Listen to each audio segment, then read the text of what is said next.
தலைப்புச் செய்திகள். புதுச்சேரியில் பல்வேறு இடங்களில் பிரதிஷ்டை செய்யப்பட்ட விநாயகர் சிலைகள் மேலதாளம் முழங்க ஊர்வலமாக எடுத்து செல்லப்பட்டு கடலில் கரைக்க செய்யப்பட்டது.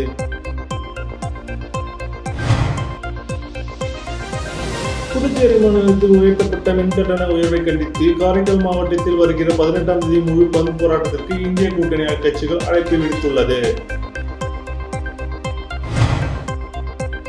புதுச்சேரிக்கு சுற்றுலா வந்த நேபாளத்தைச் சேர்ந்த சுற்றுலா பயணி ஆட்டோவில் தவறவிட்ட விலை உயர்ந்த ஆப்பிள் செல்போனை ஆட்டோ ஓட்டுநருக்கு அவர் புறப்பட்டு சென்ற பேருந்தை தேடி கண்டுபிடித்து ஒப்படைத்த சம்பவம் நிகழ்ச்சியை ஏற்படுத்தியுள்ளது.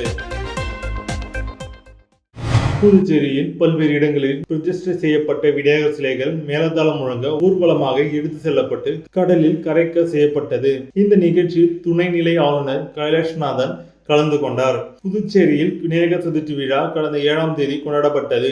பல்வேறு இடங்களில் பெரிய அளவில் விநாயகர் சிலைகள் வழிபாடு செய்யப்பட்டது. பூஜைகள் நடத்தப்பட்டன. 5ஆம் நாளான நேற்று இந்து முன்னணி விநாயகர் சதுர்த்தி பேரவை சார்பில் விநாயகர் சிலைகள் ஊர்வலம் சாரமாவை திடலில் துவங்கி காமராஜர் சாலை, நேரு வீதி, கவுந்தி வீதி, பட்டேல் சாலை, பழைய சாராய ஆலை வழியாக கடற்கரைக்கு மேலதாளம் ஆட்டம் பாட்டத்துடன் ஊர்வலமாக சிலைகள் கொண்டு செல்லப்பட்டன.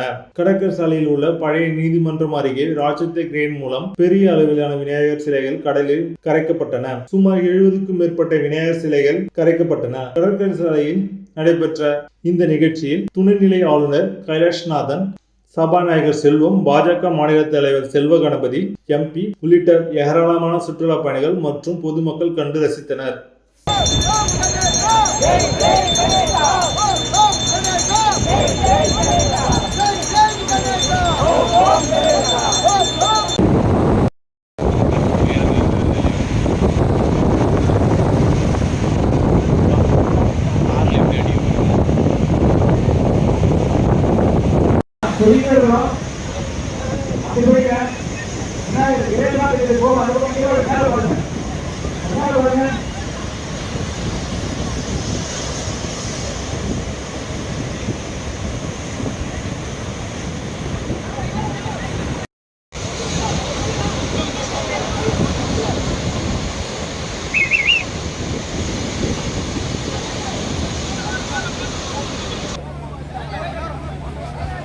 கிரேன் போடும்போது பக்கத்துல யாரும் இருக்க வேண்டாம். அவங்க பார்த்துக்குவாங்க.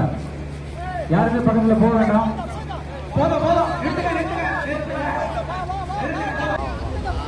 இன்னும் சற்று உயரம்.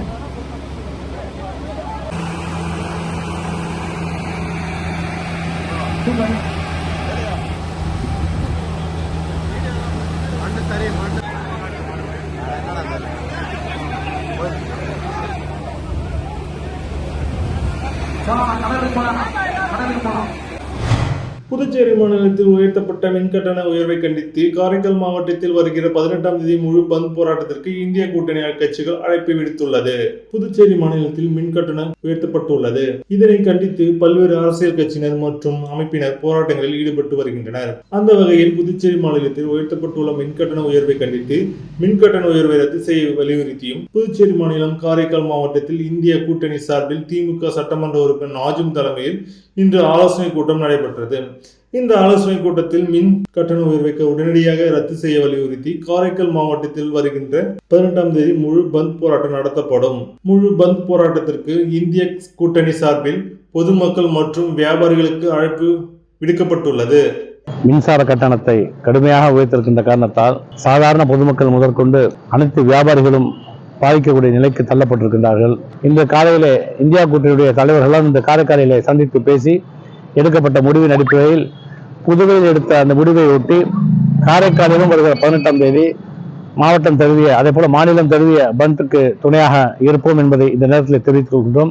புதுச்சேரிக்கு சுற்றுலா வந்த நேபாளத்தைச் சேர்ந்த சுற்றுலா பயணி ஆட்டோவில் தவறவிட்ட விலை உயர்ந்த ஆப்பிள் செல்போனை ஆட்டோ ஓட்டுநருக்கு அவர் புறப்பட்டு சென்ற பேருந்தை தேடி கண்டுபிடித்து ஒப்படைத்த சம்பவம் நிகழ்ச்சியை ஏற்படுத்தியுள்ளது. புதுச்சேரி செட்டித்தெரு மிஷன் வீதி சந்திப்பில் ஆட்டோ ஸ்டாண்ட் உள்ளது. இங்குள்ள ஓட்டுநர் சீனிவாசனின் ஆட்டோவில் வந்த நேபாளத்தைச் சேர்ந்த பெண் சுற்றுலா பயணி ஒருவர் தனது கையில் வைத்திருந்த ஆப்பிள் செல்போனை மறந்து போய் ஆட்டோவிலே விட்டுவிட்டு இறங்கி சென்றுள்ளார். இந்த நிலையில் தனது ஆட்டோவின் பின் இருக்கையில் ஆப்பிள் செல்போன் இருப்பதை யதார்த்தமாக கவனித்த ஆட்டோ ஓட்டுநர் சீனிவாசன் உடனே அந்த பயணியை இறக்கிவிட்ட தங்கும் விடுதிக்கு சென்றுள்ளார். ஆனால் அந்த சுற்றுலா பயணி அங்கில்லை. இதையடுத்து தங்கும் விடுதியில் அவர் தங்கியிருந்த செல்போன் எண்ணை தொடர்பு கொண்டு பேசிய சீனிவாசன் தனது ஆட்டோவில் ஆப்பிள் போனை விட்டு சென்ற விவரத்தை அந்த பெண்ணிடம் தெரிவித்துள்ளார். அதற்கு அந்த பெண் தன் ஊருக்கு புறப்பட்டு விட்டதாகவும் தான் பயணிக்கும் பேருந்து ஈஸியாக சென்று கொண்டிருப்பதாகவும் தெரிவித்தார். இதையடுத்து ஆப்பிள் செல்போனை ஒப்படைக்க தான் வந்து கொண்டிருப்பதாக சீனிவாசன் தெரிவித்துள்ளார். இதையடுத்து சக ஆட்டோ ஓட்டுநர்கள் சிலருடன் சிவாஜி சிலை பகுதிக்கு சென்ற சீனிவாசன் அந்த இடத்தில் நேபாள பெண் சுற்றுலா பயணி சென்று கொண்டிருந்த பேருந்தை நிறுத்தி அந்த பெண்ணிடம் அவரது செல்போனை ஒப்படைத்தார். செல்போனை பெற்றுக்கொண்ட அந்த பெண் நெஞ்சார்ந்த நன்றி தெரிவித்துவிட்டு புறப்பட்டு சென்றார். தற்போது இந்த வீடியோ சமூக வலைதளங்களில் வைரலாகி வருகிறது. Okay, ma'am. Thank you so much. Really appreciate it. Thank you so much. Okay. Yeah, going to see from Agmore Hotel. How much? 300.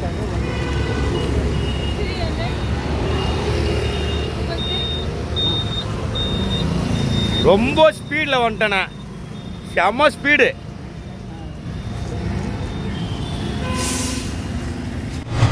புதுவையைச் சேர்ந்த இருவரிடம் மர்ம நபர்கள் நூதன முறையில் ரூபாய் 17 லட்சத்தை மோசடி செய்திருப்பது குறித்து போலீசார் வழக்கு பதிந்து விசாரித்து வருகின்றனர். காரைக்கால் பகுதியை சேர்ந்தவர் உஷா தேவி. இவரை மர்ம நபர் கைபேசியை தொடர்பு கொண்டு இணையதள பங்கு சந்தையில் முதலீடு செய்தால் அதிக லாபம் கிடைக்கும் என கூறியதை நம்பி உஷா தேவி பல தவணைகளில் 10 லட்சத்தை முதலீடு செய்து ஏமாந்தார். இதேபோல் புதுச்சேரி மூலகுளத்தை சேர்ந்தவர் சீனிதேவர். இவரிடம் கைபேசியில் பேசிய மர்ம நபர் தன்னை மும்பையைச் சேர்ந்த போலீஸ் அதிகாரி எனவும் சீனிதேவர் மீது போதைப் பொருள் தடுப்பு வழக்கு பதியப்பட்டிருப்பதாகவும் கூறினாராம். வழக்கிலிருந்து விடுவிக்க 7 லட்சத்தை அனுப்புமாறு அவர் கூறினாராம். அதனை நம்பி சீனிதேவர் மர்ம நபர் கூறிய வங்கி கணக்கு ரூபாய் 7 லட்சத்தை அனுப்பி ஏமாந்தார். இது தொடர்பாக இருவர் அளித்த புகாரின் பேரில் சைபர் கிரைம் போலீசார் வழக்கு பதிவு செய்து விசாரணை மேற்கொண்டு வருகின்றனர். விசா நீடிப்புக்காக ரூபாய் 3000 லஞ்சம் பெற்ற அரசு ஊழியருக்கு 5 ஆண்டுகள் சிறை தண்டனையும் ரூபாய் 20,000 அபராதம் விதித்து புதுச்சேரி மாவட்ட நீதிமன்றம் தீர்ப்பளித்தது. காரைக்காலைச் சேர்ந்தவர் தந்தோம் பாஸ்கர். இவரது தாய் முத்துலட்சுமி. இவர் பிரான்ஸ் குடியுரிமை பெற்றவர். கடந்த 2014ஆம் ஆண்டு முத்துலட்சுமி புதுவைக்கு வந்தாராம். அவரது விசா நீட்டிப்புக்காக பாஸ்கரன் புதுச்சேரியில் உள்ள மாநில உள்துறை அமைச்சக அலுவலகத்தில் விண்ணப்பித்தார். அப்போது அங்கு உதவியாளராக இருந்த மணிவண்ணன் 3000 லஞ்சமாக கேட்டாராம். இது குறித்த புகாரின் பேரில் சிபிஐ போலீசார் மணிவண்ணனை கைது செய்தனர். இந்த வழக்கு விசாரணை புதுச்சேரி மாவட்ட சிறப்பு நீதிமன்றத்தில் நடைபெற்றது. விசாரணை முடிந்த நிலையில் குற்றஞ்சாட்டப்பட்ட மணிவண்ணனுக்கு 5 ஆண்டுகள் சிறை தண்டனை ரூபாய் 20,000 அபராதம் விதித்து மாவட்ட தலைமை நீதிபதி சந்திரசேகரன் உத்தரவிட்டார். புதுச்சேரியில் விமான நிலைய விரிவாக்கத்துக்கு நிலம் கையகப்படுத்த வேண்டிய அவசியம் என துணைநிலை ஆளுநர் கைலாஷ்நாதன் தெரிவித்துள்ளார். புதுவை துணைநிலை ஆளுநர் கைலாஷ்நாதன் ராசுப்பேட்டையில் உள்ள விமான நிலையம் மற்றும் மூடப்பட்ட பழமையான AFT சுதேசி பாரதி பஞ்சாலைகளை பார்வையிட்டு ஆய்வு செய்தார். பின்னர் செய்தியாளர்களிடம் பேசிய அவர் புதுச்சேரிக்கு பஞ்சாலைகள் எந்த வகையில் உபயோகமாக இருக்கும் என ஆய்வு செய்யப்பட்டது. அதன்படி சில ஆலைகள் மக்களுக்கு வேலை வாய்ப்புக்கானதாக மாற்றிக்கொள்ளலாம். புதுச்சேரி விமான நிலையத்தை விரிவாக்கம் செய்வது குறித்து ஆய்வில் ஈடுபட்டுள்ளோம். தற்போது சிறிய ரக ADR விமானங்கள் விமான நிலையத்தில் தரையிறங்க முடியும். அதே நேரத்தில் பெரிய போயிங் விமானங்கள் இறங்கும் வகையில் விமான நிலையத்தை விரிவுபடுத்துவது குறித்து ஆய்வு மேற்கொண்டுள்ளோம். அதற்காக தமிழகம் புதுச்சேரியில் நிலம் கையகப்படுத்துவது அவசியமாகும் என்றார். திருபுவனையில் செயல்பட்டு வந்த விவசாயிகள் சேவை கூட்டுறவு சங்கம் முறைகேடுகள் புகார் எதிரொலி காரணமாக கலைக்கப்பட்டது. திருபுவனை கூட்டுறவு சங்கத்தின் திருபுவனை மற்றும் சுற்றியுள்ள 11 கிராமங்களைச் சேர்ந்த விவசாயிகள் மற்றும் பொதுமக்கள் உட்பட 6500 பேர் வங்கி கணக்கு வைத்துள்ளனர். கூட்டுறவு சங்கத்தில் பல்வேறு முறைகேடுகள் நடப்பதாக கூட்டுறவு சங்கங்களின் பதிவாளர் புகார் சென்றனர். புகார் குறித்து கூட்டுறவு சங்க பதிவாளர் நியமித்த அதிகாரிகள் குழு விசாரணை நடத்தினர். இதில் திருபுவனை கூட்டுறவு சங்க நிர்வாகத்தில் பல்வேறு முறைகேடுகள் நடந்திருப்பது தெரிய வந்தது. இதனையடுத்து புதுச்சேரி கூட்டுறவு சங்கங்களின் பதிவாளர் திருபுவனை கூட்டுறவு சங்கத்தை கலைத்து உத்தரவிட்டார். இதையடுத்து திருபுவனை கூட்டுறவு சங்கத்தை அதிகாரிகள் பூட்டி சீல் வைத்தனர். மின்திரள் வரநிலைக் கழகம் மூலம் 2021-22 ஆண்டுக்கான அரசின் லாப ஈவு தொகை ரூபாய் 6.90 கோடிக்கான காசோலியை முதல்வர் ரங்கசாமியிடம் அமைச்சர் நமச்சிவாயம் வழங்கினார். புதுச்சேரி மின்திறல் வரநிலைக் கழகம் காரைக்காலில் உள்ளது. அங்கு கடந்த 1993 ஆண்டு முதல் எரிவாயு சூழலிலிருந்து 22.9 மெகாவாட் மின்சாரம், நீராவி சூழலிலிருந்து 9.6 மெகாவாட் மின்சாரம் என மொத்தம் 32.5 மெகாவாட் மின்சாரம் உற்பத்தி செய்யப்பட்டு வருகிறது.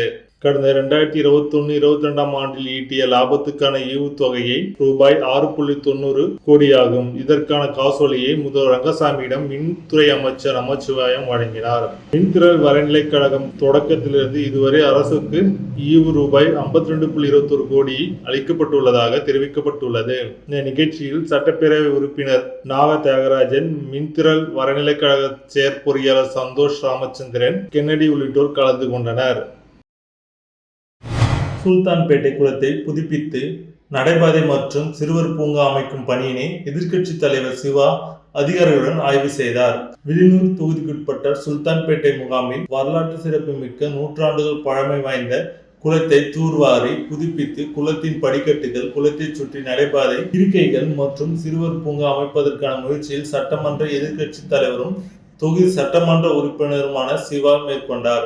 அதன் பயனாக குளத்தை தூர்வாரி அழகுபடுத்த பொதுப்பணித்துறை நீர்ப்பாசன கோட்டம் நிதி ஒதுக்கியுள்ளது. இந்த நிலையில் புதுப்பிக்கப்பட உள்ள சுல்தான்பேட்டை குளத்தை சட்டமன்ற எதிர்க்கட்சி தலைவர் சிவா பொதுப்பணித்துறை அதிகாரிகளுடன் நேரில் சென்று ஆய்வு மேற்கொண்டார். அங்குள்ள பொதுமக்கள் கருத்துக்களை கேட்டறிந்தார். இந்த ஆய்வின் போது பொதுப்பணித்துறை அதிகாரிகள், தொகுதி திமுக நிர்வாகிகள் உட்பட பலர் கலந்து கொண்டனர்.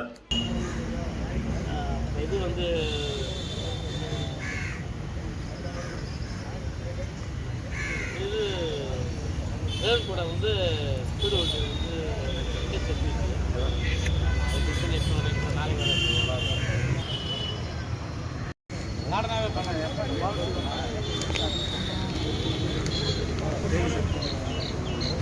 மீலாடி நபி திருநாளை முன்னிட்டு புதுச்சேரி ஜிப்மரில் செப்டம்பர் 17ஆம் தேதி வெளிப்புற சிகிச்சை பிரிவு இயங்காது என அறிவிக்கப்பட்டுள்ளது. ஜிப்மர் இயக்குனர் ராகேஷ் அகர்வால் வெளியிட்ட செய்தி குறிப்பில், மீலாடி நபி திருநாள் செப்டம்பர் 16ஆம் தேதி பதிலாக 17ஆம் தேதி விடுமுறை தினமாக அறிவிக்கப்பட்டுள்ளது. இதையடுத்து செப்டம்பர் 17ஆம் தேதி ஜிப்மர் வெளிப்புற நோயாளிகள் பிரிவு இயங்காது. எனவே அன்றைய தேதியில் நோயாளிகள் வெளிப்புற சிகிச்சை பிரிவுக்கு வருவதை தவிர்க்க வேண்டும்.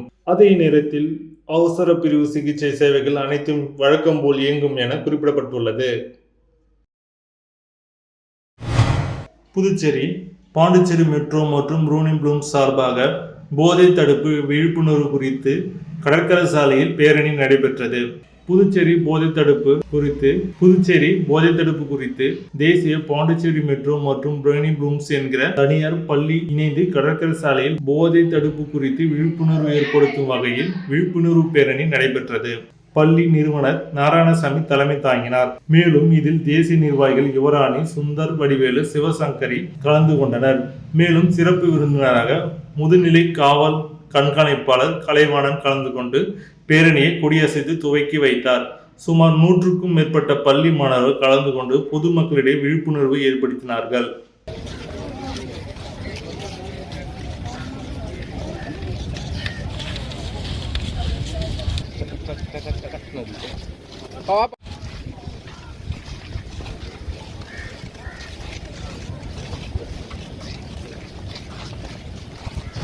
புதுச்சேரி முத்தியால்பேட்டை ஸ்ரீ லட்சுமி ஐகிரிவா பெருமாள் திருக்கோவிலின் 53வது பிரம்மோற்சவ விழாவை ஒட்டி ஐகிரிவா பெருமாள் ஹனுமந்த வாகனத்தில் எழுந்தருளி பக்தருக்கு காட்சி அளித்தார்.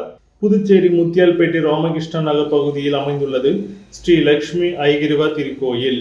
இந்த திருக்கோயிலில் எழுந்தருளியுள்ள ஸ்ரீ லட்சுமி ஐகிரிவா பெருமாளுக்கு 53வது பிரம்மோற்சவ விழா 7ஆம் தேதி கொடியேற்றத்துடன் தொடங்கியது. தினந்தோறும் ஐகிரிவர் பல்வேறு வாகனங்களில் எழுந்தருளி பக்தருக்கு காட்சி தருகிறார். இதனையடுத்து சொர்ணம் மற்றும் மலர்களால் அலங்கரிக்கப்பட்ட ஐகிரிவா பெருமாளுக்கு சோட தீபாரதனை காட்டப்பட்டது. ஹனுமந்த வாகனத்தில் வைக்கப்பட்டு திருவீதி விழா நடைபெற்றது. இதில் பக்தர்கள் பலரும் கலந்து கொண்டு ஐகிரிவா பெருமாளை வழிபட்டு சென்றனர்.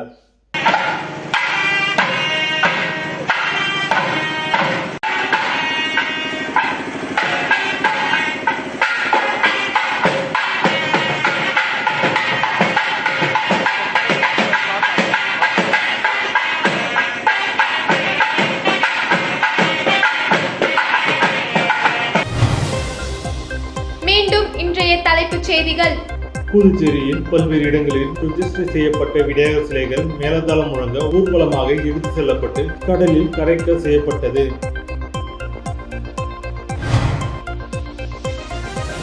புதுச்சேரி மாநிலத்தில் உயர்த்தப்பட்ட மின்கட்டண உயர்வை கண்டித்து காரைக்கால் மாவட்டத்தில் வருகிற 18ஆம் தேதி முழு பந்த் போராட்டத்திற்கு இந்திய கூட்டணி கட்சிகள் அழைப்பு விடுத்துள்ளது. புதுச்சேரிக்கு சுற்றுலா வந்த நேபாளத்தைச் சேர்ந்த சுற்றுலா பயணி ஆட்டோவில் தவறவிட்ட விலை உயர்ந்த ஆப்பிள் செல்போனை ஆட்டோ ஓட்டுநருக்கு அவர் புறப்பட்டு சென்ற பேருந்தை தேடி கண்டுபிடித்து ஒப்படைத்த சம்பவம் நிகழ்ச்சியை ஏற்படுத்தியுள்ளது. இத்துடன் செய்திகள் நிறைவடைந்தன. வணக்கம்.